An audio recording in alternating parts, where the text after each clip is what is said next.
This is a really good question for me as an SAT tutor, seeing how people think about things and how the SAT tries to mess with us.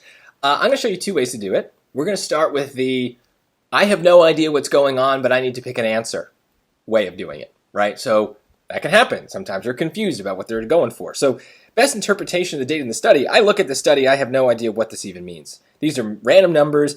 I don't see a clear trend. I don't see a clear conclusion that I'm supposed to draw. And the sentence doesn't really help. The results of the study suggest that the marketing executives have discovered an effective new strategy.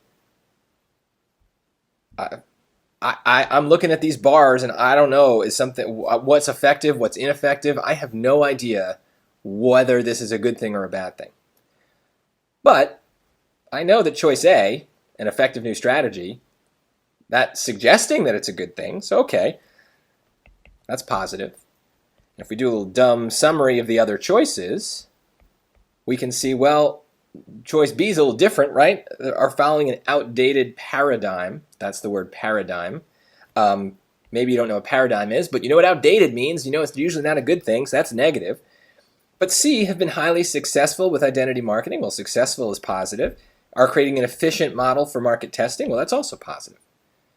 Now, sometimes we get really confused and we need to make a smart guess. And there's a really obvious guess here. One of these things is not like the others. B is negative and all the others are positive. And they're not just positive. They're blandly, vaguely positive, right? They're not getting into any sort of specifics. Nothing certainly that I could tell based on this graph, at least not quickly, right? Efficient model. It's successful with marketing, and this one says it's an effective new strategy, but it's not specifying why it's effective or anything that would help me link up those choices with this graph. So in the absence of any evidence connecting my choices to the graph, I see that one of these things is different, and if I had to guess, B would be the safe guess because there's only one negative, but there's three positives, and we have to go with the one that's different from the other three, right? There's only one right answer and three wrong. So this kind of matches up. So B is the answer. This guess, this strategic way of thinking about things, this dumb way of thinking about things would get us the right answer. Who cares if it's not like the textbook way of doing it? You got the 10 points either way. So in a pinch, this stuff works, guys. You got to be willing to think about it as a test, not as a grammar quiz, right? It's different. So how would we really do it? Well, we should always read context, right? This is an ideas question, so the ideas in the passage matter.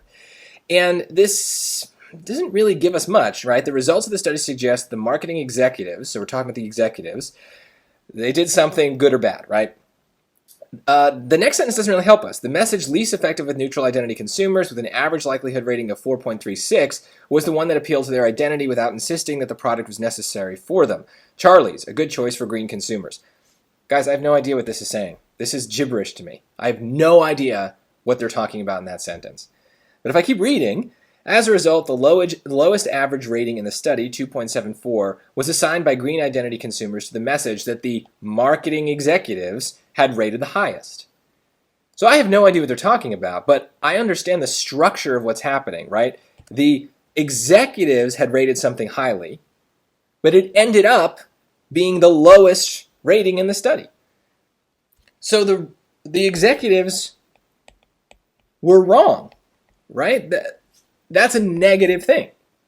And so I'd want to match this negative idea with a negative choice, right? What's best interpretation of the graph? Well, they're wrong. So the marketing executives are following an outdated paradigm. I have no idea why it's outdated. I have no idea what's going on.